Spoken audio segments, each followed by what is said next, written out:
दोस्तों, कहिए कैसे हैं आप। आशा करते हैं बहुत अच्छे होंगे और खूब मन लगा के यूपी टीजीटी की तैयारी कर रहे होंगे।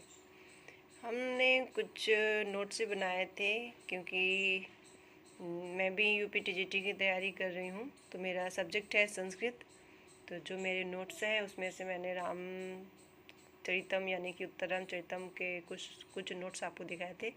ये है उसका अगला पार्ट तो मैं देखते हैं। चलिए उत्तर रामचरितम का परिचय देखते हैं हम लोग। तो चलिए इसके पहले हम आपको बता दें कि इसमें जो तृतीय अंक लिया गया है, तो इसमें जो राम मूर्छित हुए थे ये 2 बार मूर्छित हुए थे, और इसमें जो सीता मूर्छित हुई थी तो सीता के लिए 5 बार आया, यानी कि पूरे उत्तर रामचरितम में राम 2 बार मूर्छित हुए हैं और सीता 5 बार। चलिए आगे देखते हैं। लेखक यानी कि उत्तर रामचरितम के लेखक हैं भवभूति। विधा ये है नाटक। इसमें अंक हैं 7। प्रधान रस है करुण। उपजीव्य है वाल्मीकि रामायण उत्तरकांड, सर्ग 42 से 97। दूसरा है पद्म पुराण यानी कि पाताल खंड के 1 से 68 तक।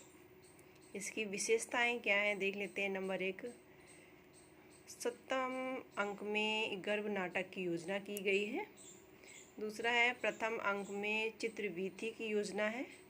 तृतीय में विदूषक रहित नाटक है, यानी कि तीसरी विशेषता है कि ये उत्तर रामचरितम विदूषक रहित नाटक है। और इसकी चौथी विशेषता है कि तृतीय अंक में छायांक की योजना की गई है। तो ये चारों विशेषताएं हमारे उत्तर रामचरितम की हैं। अगला देखते हैं प्रमुख पात्र। तो इस नाटक में प्रमुख पात्र कौन कौन से हैं देख लेते हैं। इसमें है राम जो इसके नायक हैं। सीता इसकी नायिका है। गोदावरी, भागीरथी, तमसा, मुरला, वासंती यानी जो वन देवता हैं। पृथ्वी, आत्रेयी, वशिष्ठ, कौशल्या, मुनिबालक, सौधातिक, गुप्तचर, दुर्मुख, लव कुश, चंद्रकेतु, वाल्मीकि, लक्ष्मण, भरत, शत्रुघ्न, अष्टावक्र, दंडायन, सुमंत्र, अरुंधति, जनक, कांचुकी आदि ये पात्र हैं। चलिए अगला देखते हैं। इसमें से कुछ पॉइंट्स हैं, उनको भी देख लेते हैं हम लोग। अनुष्टुप 84 श्लोक, शिखरणी 30, वसंत तिलका 26, शार्दूल विक्रीडित 25। यानी कि इसमें जो अनुष्टुप छंदों का प्रयोग किया है तो वो श्लोक 84 हैं, शिखरणी वाले 30 है, वसंत तिलका वाले 26 है और शार्दूल विक्रीडित वाले 25 है। तो हम लोग चलिए देखते हैं अगला पॉइंट। उत्तर रामचरितम में 38 अलंकारों का प्रयोग किया गया है। अगला है इसमें 7 अंकों में रामायण के उत्तरकांड की कथा वर्णित है। राम के वन प्रत्यागमन के बाद राजगद्दी पाने से लेकर सीता मिलन तक की संपूर्ण कथाएं कुछ कल्पना प्रसूत घटनाओं के साथ दिखाई गई है। यह भवभूति का सर्वश्रेष्ठ नाटक है, यानी कि उत्तर रामचरितम भवभूति का सर्वश्रेष्ठ नाटक है।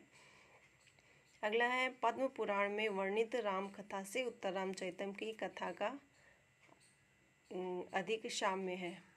उत्तर रामचरित में कुल पात्रों की संख्या 30 है, 11 + 19। इसके अतिरिक्त 6 पात्रों का उल्लेख मात्र है जो दिखाए नहीं गए हैं, केवल इनका उल्लेख हुआ है। अगला पॉइंट है भवभूति ने उत्तर रामचरित में 19 छंदों का प्रयोग किया है। कुल श्लोकों की संख्या 256 है, यानी कि पूरे उत्तर रामचरित में 256 है।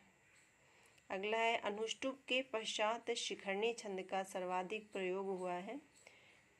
मंगलाचरण में अनुष्टुप छंद है। मंगलाचरण में कौन सा छंद है? अनुष्टुप छंद है। अगला है भवभूति ने उत्तर रामचरित में केवल शौरसैनी प्राकृत का प्रयोग किया है। अगला नाटक का आरंभ चित्र दर्शन से होता है। अगला है प्रथम अंक में राम के राज्याभिषेक से उत्पन्न प्रतिक्रिया का निरीक्षण करके दुर्मुख आता है। तो ये हमारे कुछ पॉइंट्स हुए जिनको हमने अभी देखा। और अगला देखते हैं अगला पेज में क्या है। अगले पेज में भी न्यू नोट्स है, पॉइंट दिए हुए हैं, ये हम देखेंगे अगले वीडियो में। तो चलिए आप लोग टीजीटी की तैयारी करते रहिए, स्वस्थ रहिए, मस्त रहिए। मिलते हैं अगले व्लॉग में, तब तक के लिए बाय बाय।